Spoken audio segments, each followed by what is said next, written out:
पहला करंथियों और उसका 14वां बाब और उसकी 13वीं आयत। इस सबब से जो बेगाना ज़ुबान में बातें करता है वो दुआ करे कि तर्जमा भी कर सके, इसलिए कि अगर मैं किसी बेगाना ज़ुबान में दुआ करूं तो मेरी रूह तो दुआ करती है मगर मेरी अकल बेकार है।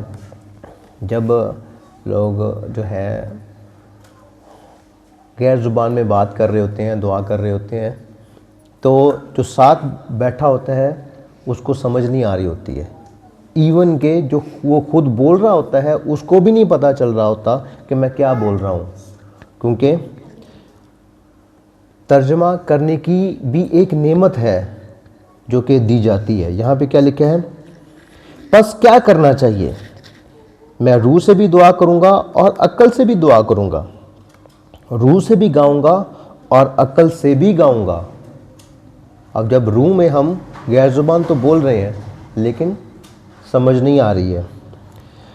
किसी बेगाना ज़ुबान में दुआ करूं तो मेरी रूह तो दुआ करती है मगर अकल बेकार है। ये आयत है 14वीं और उसका दूसरा हिस्सा। 16वीं ऐसे, वरना अगर तू रूह ही से हमद करेगा तो नावाकिफ आदमी तेरी शुक्रगुजारी में आमीन क्यों कर कहेगा। अब जब हम दुआ कर रहे होते हैं तो हम आखिर में कहते हैं यीशु मसीह के नाम में आमीन, आमीन सब बोलते हैं। और अगर हम गैर ज़ुबान में ही बोलते जाएंगे और गैर ज़ुबान में मैं आमीन भी करूं तो किसी को तो समझ नहीं आई, वो आमीन कैसे कहेगा। पौलुस ये कह रहा है यहाँ पे कि अगर तू रूह ही से हमद करेगा तो नावाकिफ आदमी तेरी शुक्रगुजारी पर आमीन क्यों कर कहेगा, इसलिए कि वो नहीं जानता कि तू क्या कहता है। आगे क्या लिखा है, तू तो बेशक अच्छी तरह से शुक्र करता है मगर दूसरे की तरक्की नहीं होती। मैं खुदा का शुक्र करता हूँ कि तुम सब से ज़्यादा ज़ुबानें बोलता हूँ, लेकिन कलीसिया में बेगाना ज़ुबान में 10,000 बातें कहने से मुझे ये ज़्यादा पसंद है कि औरों की तालीम के लिए 5 ही बातें अक्ल से कहूँ। अब वो यहाँ पे कह रहा है कि तुम सबसे ज़्यादा मुझे ज़ुबानें आती हैं और मैं बहुत सारी ज़ुबानें बोल सकता हूँ, लेकिन उनका क्या फ़ायदा कि आपको उन ज़ुबानों में से किसी बात की समझ ही ना आए। अब मैं कुछ बोलता रहूँ, जिसको ऐसी ज़ुबान बोलता रहूँ जो आपको नहीं आती है, तो क्या फ़ायदा होगा। मैं चाहे 5 घंटे यहाँ पे लेक्चर देता रहूँ, जब आपको समझ ही नहीं आई तो क्या फ़ायदा उस 5 घंटे लेक्चर देने का। अब ये वो बात कर रहा है कि मैं उस लंबी लंबी बातों से बेहतर ये है कि मैं 5 बातें अकल की कर लूँ जिससे आप लोगों को क्या है समझ आए। ऐ भाइयों, तुम समझ में बच्चे ना बनो, बदी में तो बच्चे रहो मगर समझ में जवान बनो। तो रेत में लिखा है कि खुदावंद फरमाता है, मैं बेगाना ज़ुबान और बेगाना होंठों से इस उम्मत से बातें करूँगा तो भी वो मेरी ना सुनेंगे। बस बेगाना ज़ुबानें ईमानदारों के लिए नहीं बल्कि बेईमानों के लिए निशान है। बड़ी इम्पॉर्टेंट बात क्या लिखा है कि जो गैर ज़ुबानें हैं या बेगाना ज़ुबानें हैं ये ईमानदारों के लिए नहीं बल्कि बेईमानों के लिए निशान है। और आगे क्या लिखा है, और नबूवत बेईमानों के लिए नहीं बल्कि ईमानदारों के लिए निशान है। नबूवत करना बहुत बड़ी बात है, बहुत बड़ी बात है नबूवत करना। पादी साहब यहाँ पे खड़े होके कह दें कि फ़लानी बहन या फ़लाने भाई के लिए खुदा ये कह रहा है कि मैं तेरे लिए ये करूँगा। कितनी बड़ी बात है कि खुदा उनके अंदर से होके बात कर रहा है कि मैं तेरे लिए ये करूँगा। ये नबूवत है। अगर मैं गैर ज़ुबान में कुछ भी बहन को या भाई को कह दूँ, आपको तो समझ ही नहीं आई क्या कहा है मैंने। लेकिन अगर मैं ये कहूँ कि खुदा ने आज आपके लिए ये कहा है, आपको कितनी खुशी होगी कि खुदा मेरे साथ बोला है इस बंदे के अंदर से होके। तो वो क्या कह रहे हैं कि नबूवत जो है वो ईमानदारों के लिए निशान है। बस अगर सारी कलीसिया एक जगह जमा हो, अब देखिए हम सब सारी कलीसिया हैं और सब के सब बेगाना ज़ुबानें बोलें और नावाकुफ और बेईमान लोग अंदर आ जाएं तो क्या वो तुमको दीवाना ना कहेंगे। अब देखें कि हम सब खुदा के लोग हैं, खुदा हम सब पे ज़ुबानें उतारता है हम सभी गैर ज़ुबानें बोलना शुरू कर देते हैं और हम गैर ज़ुबान में दुआ कर रहे होते हैं। एक शख्स बाहर से आता है जो कि ईमानदार नहीं है, और जब वो अंदर आएगा वो सुनेगा कि कोई कुछ कह रहा है, कोई कुछ कह रहा है, और उसे समझ नहीं आ रही है कि कौन क्या कह रहा है, तो वो हमको क्या कहेगा? यहाँ पे क्या लिखा है कि तो वो तुमको दीवाना ना कहेगा। वो दुनियावी सोच उसकी वो यही कहेगा कि पागल हो गए सन, पता नहीं की बोली जाते सन। ये बात पौलुस कर रहा है यहाँ पे कि जब कलीसिया में सारे लोग इस तरह से बोलना शुरू कर दें और कोई नावाकिफ बंदा अंदर आ जाए तो वो क्या तुमको दीवाना ना कहेगा।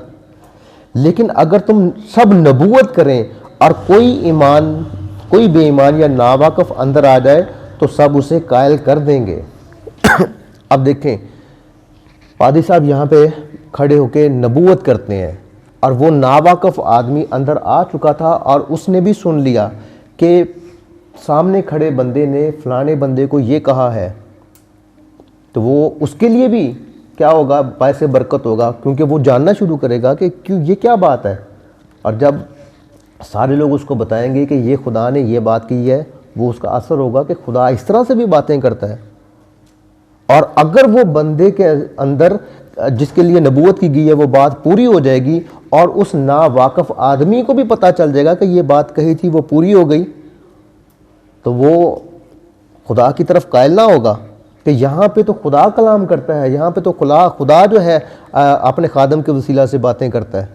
ये वो बात यहाँ पे पौलुस कह रहा है कि अगर कोई बेईमान ऐसी जगह पे आ जाए जहाँ पे नबूवत हो रही है, तो वो जो जितने भी कलीसिया में लोग बैठे हैं वो उसको कायल भी कर सकते हैं।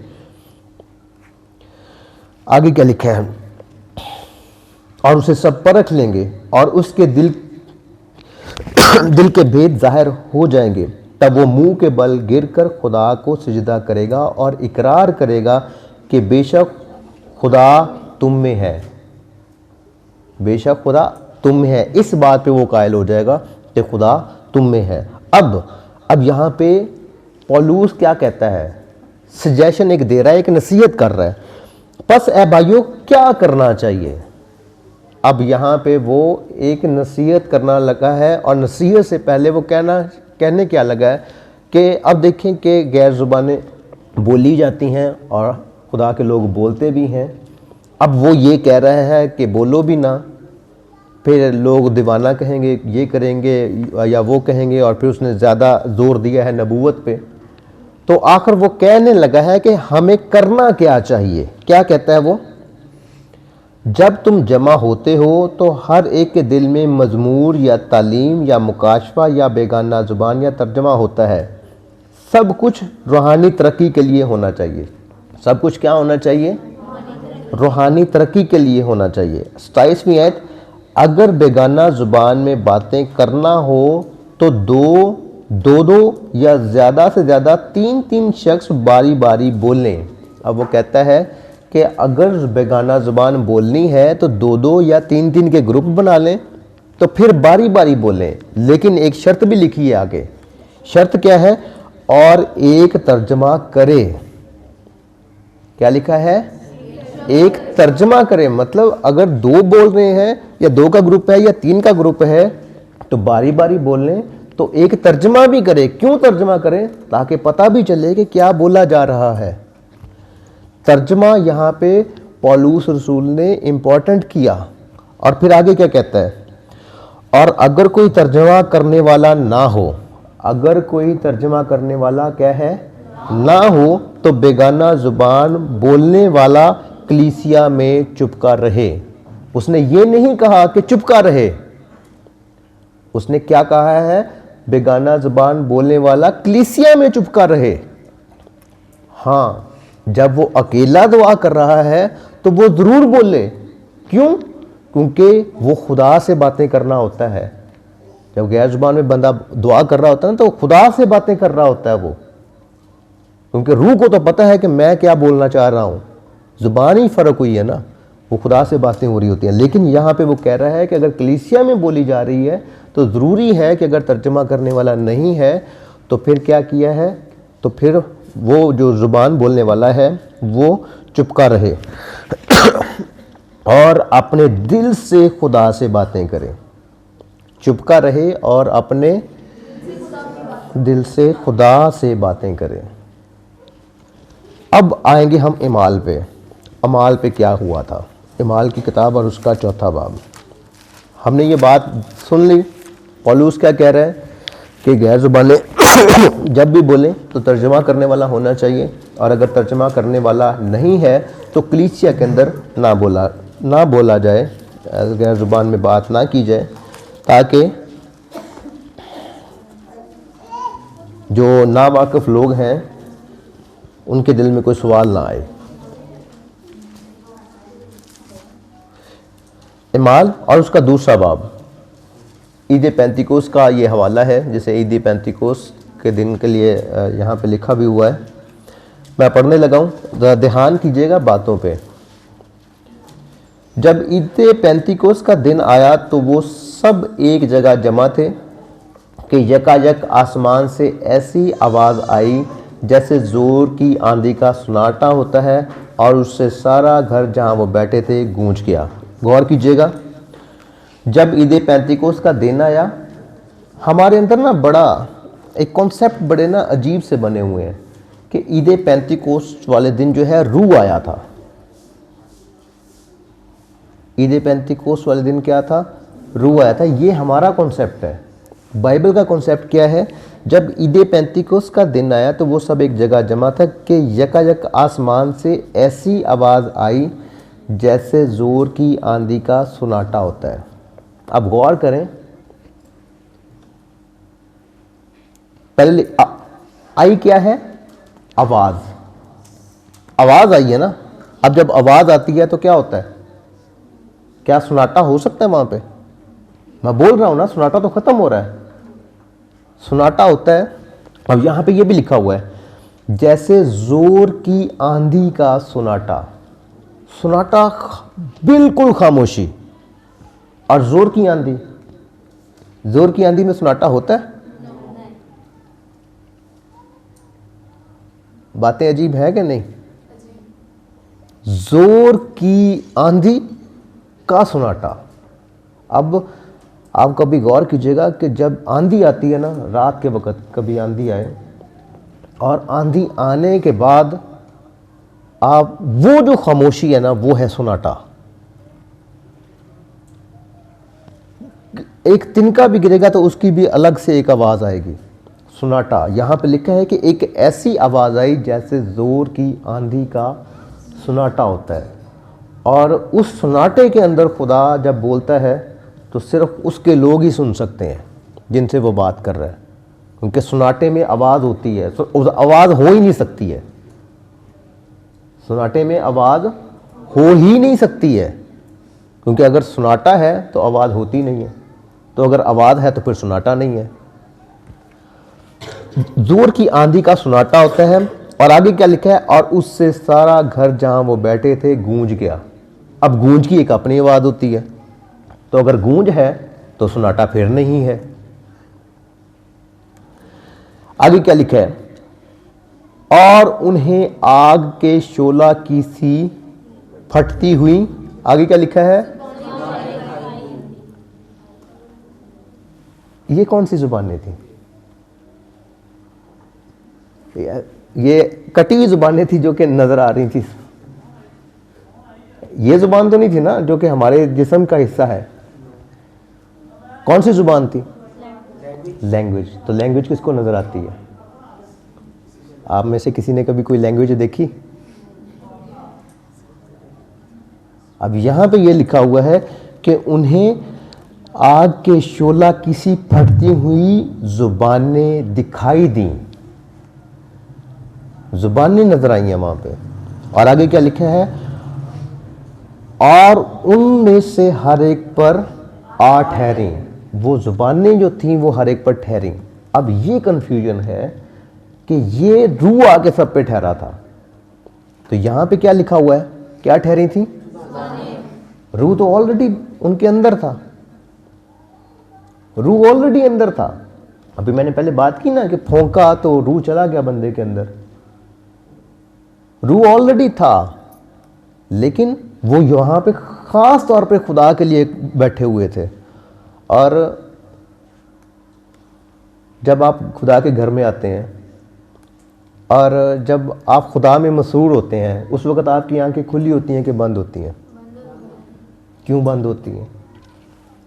आपने अपना जो दिमाग है दुनिया से बंद किया, अपना ध्यान खुदा की तरफ लगाया। हम आंखें क्यों बंद करते हैं? अपना ध्यान खुदा की तरफ लगाने के लिए। और जब आप मसरूर जिसे कहते हैं, मसरूर कब होते हैं?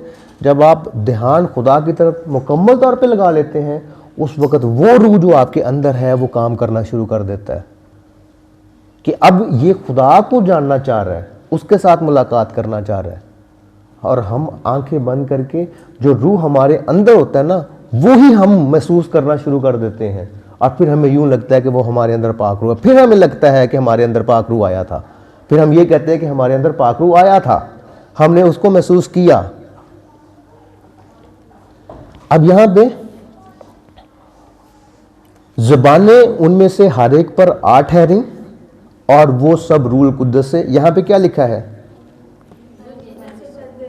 ये नहीं लिखा कि रूह कुद्दस उनके अंदर आया। क्या लिखा है? और वो जब आप आंखें बंद करके खुदा के साथ कनेक्शन बहाल करते हैं, तो फिर आपके अंदर क्या होता है? वो रूह, आप रूह से भर जाते हैं, क्योंकि दुनिया को आपने साइड पे कर दिया, दुनिया के ख्यालात को साइड पे कर दिया, और उस रूह को जो आपके अंदर है आपने उसको मौका दिया। फिर आप उसकी हजूरी को महसूस करते हैं। और यही कुछ वहां पे हुआ, क्योंकि वो सब खुदा के लिए इकट्ठे हुए थे और वो सब रूह कुद्दस से भर गए। और आगे क्या लिखा है? अब लोग ये समझते हैं कि जिसके अंदर रूह है वो गैर जुबान बोलता है, लेकिन पौलुस ने अपने ख़तों में बात की है कि जुबान जो है ये भी एक नेमत है, हर बंदे को नहीं मिलती है। किसी को कोई नेमत मिलती है, किसी को कोई मिलती है, किसी को कोई मिलती है। मेरे पास मोजज़ात की नेमत नहीं है। मेरे पास दुआ सुनता है खुदा, लेकिन अगर ये मैं कह सकूँ ना कि आप खड़े होकर मुझसे कहें कि ये फ़लानी दुआ करो और मैं करूँ और उसी वक्त मोजज़ा हो जाए, ऐसा आज तक मेरी ज़िंदगी में नहीं हुआ, क्योंकि ये नेमत खुदा ने मुझे दी ही नहीं है। मेरे पास कलाम सुनाने की नेमत है और खुदा उनका शुक्र है कि मैं बहुत खुश हूँ इसमें कि खुदा अपने भेद कभी कभी मुझे देता है, कभी कभी देता है। वो भी वजह क्या कि जब बंदा खुद तलाश करना शुरू करेगा ना, फिर मिलता है, हर वक्त नहीं मिलता है। इसीलिए मैं भी आपको बार बार यही कह रहा हूँ कि जब भी आप कलाम को पढ़ें, उसकी गहराई में जाएं। जब आप खुद जानने की कोशिश करेंगे तब खुदा आपको भेद देगा, क्योंकि खुदा खुद जो है, ये कलाम जो है, कलाम खुदा था। मतलब ये कलाम जो है आज भी खुदा है। वहाँ पे ये जो था लिखा हुआ ना, ये भी एक गलती है। अगर आप अब्रानी की बाइबल में पढ़ेंगे ना, तो वहाँ पे लिखा हुआ है खुदा कलाम है। ये तर्जमे में गलती है, तर्जमे में था लिखा हुआ है, अब्रानी की बाइबल में लिखा हुआ है इब्तिदा में कलाम था, कलाम खुदा के साथ था और कलाम खुदा है। वहाँ पे है लिखा हुआ है। अच्छा जी, आगे हम चलते हैं।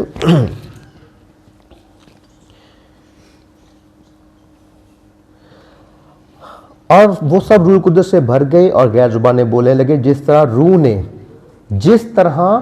रूह ने उन्हें बोलने की ताकत बख्शी। अब ये जो अगला हिस्सा मैं पढ़ने लगा हूं ना, असल चीज यहां पे है कि जुबानें उतरी क्यों थी, उसकी वजह क्या थी। और हर एक कौम में से जो आसमान के तले है, खुदा तरस यहूदी यरूशलेम में रहते थे। आगे क्या लिखा है? जब ये आवाज आई तो भीड़ लग गई और लोग दंग हो गए। ये 120 की जमायत थी। 120 की जमायत बैठी दुआ कर रही थी कि जुबानें उतरी और वो ऊंची ऊंची बोलने शुरू हो गए। तो क्या लिखा है? जब ये आवाज आई तो भीड़ लग गई और लोग दंग हो गए। भीड़ लग गई। अब वो जहां पे थे उसके इर्द गिर्द भीड़ लग गई, हजूम हो गया। क्योंकि आगे क्या लिखा है? कोई भी बहन या भाई जरा ऊंची आवाज से पढ़ दें।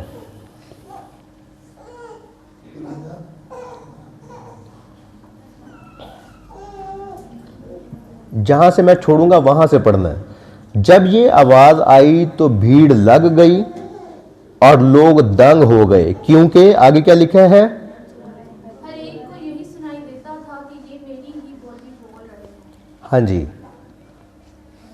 हर एक को यही लगता था कि ये किसकी बोली बोल रहे हैं, मेरी बोली बोल रहे हैं। अब हम ये देखेंगे कि वहां पे कौन कौन से लोग मौजूद थे, और सब हैरान और मुतज्जब होकर कहने लगे, देखो ये बोलने वाले क्या सब गलीली नहीं। वो जितने भी बोल रहे थे वो तो सब गलील के रहने वाले थे, या वो यहूदी थे, वहां के इसराइल के रहने वाले थे। वो कहने लगे कि ये बोलने वाले क्या सब गलीली नहीं। फिर क्यों कर हम में से हर एक अपने अपने वतन की बोली सुनता है। अब वो कह रहे हैं कि ये तो सारे गलीली हैं, तो बोलियां हम सारों की बोल रहे हैं। अब आगे क्या लिखा है, हालांकि हम पार्थी और मादी और इलामी और मेसोपोटामिया और यहूदिया और कुप्पदुकिया और पैंतुस और आसिया और फ्रूगिया और पंफलिया और मिस्र और लबुआ के इलाके के रहने वाले हैं जो क्रीते की तरफ है, और रोमी मुसाफिर ख्वा यहूदी ख्वा उनके मरीद और क्रीती और अरब हैं। अब वहां पे ये जो हजूम था, कितने लोग हैं, कितने मुल्कों के यहां पे नाम आ गए हैं, और उन सब मुल्कों की अपनी अपनी बोली थी। अब ये गिनेंगे जरा कितने लोग हैं। हालांकि हम पार्थी, मादी, इलामी, मेसोपोटामिया, यहूदिया, कप्पदुकिया, पैंतुस, आसिया, फ्रूगिया, पंफलिया, मिस्र, लबुआ, और उसके बाद क्रीने की तरफ है, क्रीती और अरब। 14 मुल्कों के लोग वहां पे थे। हमारे मुल्क, क्या नाम है हमारे मुल्क का, कितनी बोलियां हमारे मुल्क में, मशहूर जो हैं पंजाबी, उर्दू, सराइकी, सिंधी, पश्तो, और कौन कौन सी हैं, मारवाड़ी। और जब हम इनके अंदर घुसते जाएंगे ना तो गिलगतियों की अपनी ज़ुबान है, उसको कहते हैं गिलगती। जो बल्तिस्तान के रहने वाले हैं उनकी अपनी ज़ुबान है, इसको कहते हैं बल्ती। पेशावर वालों की पेशावरी। पाकिस्तान में बेशुमार ज़ुबानें हैं। किस किस को पश्तो आती है, नहीं आती ना। अब 14 मुल्कों के लोग हैं, और यहां पे लिखा हुआ है कि हम में से हर एक अपने अपने वतन की बोली सुनता है। अब यहां पे मैं आपको यह बता रहा हूं कि वो क्या वजह थी कि उनके ऊपर जुबानें उतरी क्यों थी, वजह क्या थी। हम उस वजह पे आने लगे हैं। अब ये बात होगी कि हम तो फलाने फलाने मुल्क के रहने वाले हैं, 11वीं आयत गौर कीजिएगा, मगर अपनी अपनी जबान में उनसे, आगे क्या लिखा है, खुदा के बड़े बड़े कामों का बयान सुनते हैं। ये वो वजह थी जिसकी वजह से जुबानें उतरी। बगैर वजह के जुबानें नहीं उतरी हैं।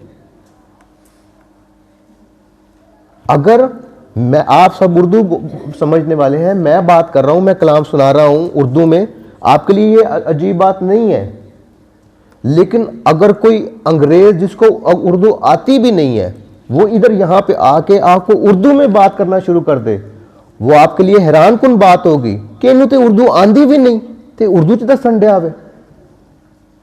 ये बात उनके लिए अजीब थी, और वो गैर जबानों में क्या क्या रहे थे, खुदा के बड़े बड़े कामों का बयान कर रहे थे, और ये बात उनके लिए हैरान कुन थी।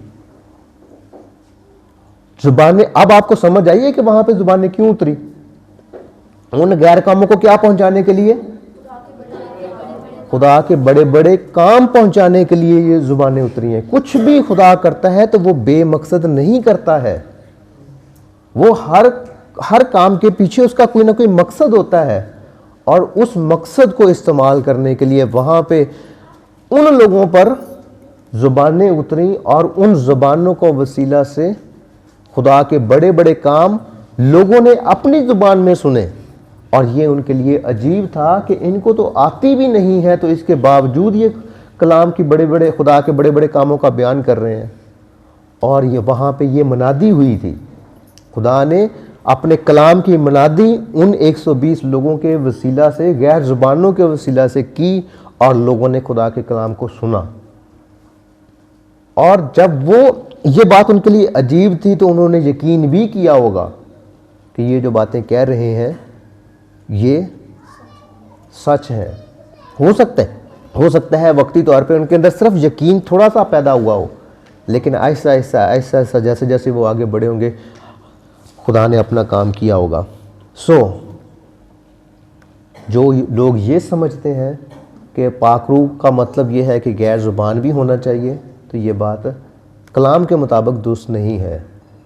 पौलुस ने ये कहा है कि अगर आपने गैर ज़ुबान कलीसिया में बोलनी है तो आप साथ में आपके पास कोई तर्जमान भी होना चाहिए, और अगर तर्जमान नहीं है तो खामोश रहें और वही आप गैर ज़ुबान दिल में करें। दिल में खुदा से, आप वहाँ पे लिखा हुआ है कि दिल में खुदा से बातें करें। गैर ज़ुबान का ये भी मतलब ये नहीं है कि बोलनी नहीं चाहिए। अगर आपके ज़ुबान पे गैर ज़ुबान आती है तो ज़रूर बोलें, क्योंकि पौलुस ने ही ये कहा है कि ये खुदा से बातें करना होता है। लेकिन ये जो अमाल का वाक़या है, ये कुछ चीज़ें हैं जो मैंने आपको बयान की हैं कि वो क्या वजह थी कि वहाँ पे ज़ुबानें उतरी। और ये जो कॉन्सेप्ट है ना कि पाकरू उतरा, ये हमने बड़ी तफसील से देख लिया है। यहाँ पे कहीं पे लिखा है कि पाकरू उतरा, कि एक जगह पर भी नहीं लिखा। वहाँ पे ये लिखा हुआ है कि ज़ुबानें उतरी और लोग रूहुल कुद्दस से भर गए, ये लिखा हुआ है। ये नहीं लिखा कि रूहुल कुद्दस आ गया। बहुत ये वो चीज़ें हैं जो मैंने आगाज़ में भी कहा था कि कलाम को खुद से पढ़ें। जब आप एक एक लफ्ज़, एक एक लाइन को गहराई से देखेंगे तो फिर आपको हकीकत में खुदा का पता चलेगा कि खुदा कह क्या रहा है। दुनिया ने कलाम को अपने हिसाब से मरोड़ा हुआ है। जिसको शराब पीना पसंद है ना, वो कहता है, पौलुस कहता था कि अपने मैदे की खराबी के लिए पी लिया कर। हर बंदे ने अपनी मर्जी का कलाम, अपने हिस्से का कलाम, मतलब अपनी जो पसंद की चीज़ है वो निकाल के अलग से रखी हुई है, और उसको वही चीज़ पसंद होती है जो वो चाहता है। तो ये इंसान की अपनी सोच है। खुदा के कलाम को जानने के लिए खुदा के कलाम को पढ़ना और उसको समझना बहुत ज़रूरी है। और फिर आपसे गुजारिश है, कलाम को पढ़ना शुरू कर दें, उसकी गहराइयों में जाना शुरू कर दें। आप सर्च करें, आपको कोई चीज़ समझ नहीं आती, अपने खादिम के पास जाएं, आप उनसे बात करें, और वो आपको खुदा का रूह उनमें से हो के आपको गाइड करेगा। और जब आप खुदा के कलाम, इब्राहिम इतना बड़ा उससे आज़ाद क्यों मिल गया, क्यों मिला है? वो तो बुतप्रस्त का बेटा था ना, लेकिन वो खुदा की तलाश में था और वो खुदा को ढूंढ रहा था, और वो ढूंढ रहा था तो इसीलिए खुदा उसको मिला। और उसे क्या कहा जाता है? ईमानदारों का। इतना बड़ा आज़ाद क्यों उसे मिला? वो अनदेखे खुदा पे यकीन लाया हुआ है, और उसने खुदा की तलाश की और खुदा उसको मिला। और जब हम खुदा को तलाश करेंगे तो खुदा जो है हमको भी मिलेगा।